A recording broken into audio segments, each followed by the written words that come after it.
مجھے یہ کہتے ہوئے اچھا تو نہیں لگتا کیونکہ میں اس ملک کا ایک رہنے والا ہوں، لیکن میں اس لیے کہوں گا کہ مجھے اس ملک سے بہت محبت ہے۔ جی میں نے کبھی یہ نہیں سوچا کہ ملک نے مجھے کیا دیا، میں نے ہمیشہ یہ سوچا کہ میں نے اپنی کیپیسٹی میں اپنے ملک کو کیا دیا ہے۔ تو مجھے اندازہ ہوتا ہے کہ میں نے لوگوں کو خوشی دی، میں نے لوگوں کو قہقہے دیے، میں نے لوگوں کی دکھ اور تکلیفوں کو شیئر کیا میں نے، اور لیکن ہم ہر شعبے میں ہم بے ایمان ہیں۔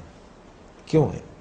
تعلیم کا شعبہ، اس میں سفارش اور سیاست ہے، سیاست کے اندر سیاست ہے، اور رشوت ہم لیتے ہیں، بے ایمانی ہم کرتے ہیں، جھوٹ ہم بولتے ہیں، دوسروں کو تکلیف ہم دیتے ہیں، دوسروں کے مالوں پہ قبضہ کر لیتے ہیں، یتیموں کا مال کھا جاتے ہیں، غریبوں کو تکلیف دیتے ہیں، مسکین مسافر محتاجوں کو ان کا حق نہیں دیتے، کسی کی مدد نہیں کرتے، اپنے لیے سب جمع کر کے رکھتے ہیں، اپنے سے آگے نہیں سوچتے۔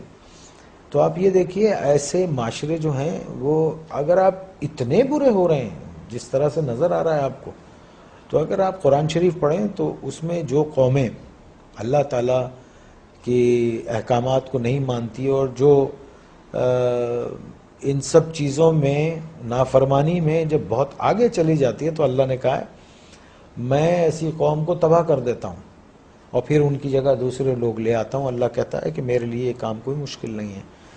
تو ہم کو اپنے آپ جو لکھ پتی ہے وہ کروڑ پتی ہونا چاہتا ہے، جو کروڑ پتی ہے وہ اربوں پتی ہونا چاہتا ہے، جو اربوں پتی ہے وہ اس سے زیادہ پیسے والا ہونا لیکن یہ تو چاہتا ہے۔ پوری دنیا میں ہو رہا ہے۔ نہیں، پوری دنیا میں ایک سلیقے اور ایک طریقے سے ہو رہا ہے۔ ٹھیک ہے۔ ایک آدمی جس کی تنخواہ 12,000 روپے مہینہ ہے، اس کے گھر کے اخراجات 80,000 روپے کے ہیں، یہ کون سی سائنس ہے آپ مجھے بتائیے کہ وہ اس کو پورا کرتی ہوگی؟ اور یہاں 60% لوگ ایسے ہیں جن کی تنخواہیں اتنی ہیں، لمیٹڈ ہیں، اور ان کے اخراجات جو ہیں، تو پھر کیا کرتے ہیں آپ؟ شارٹ کٹس مارتے ہیں۔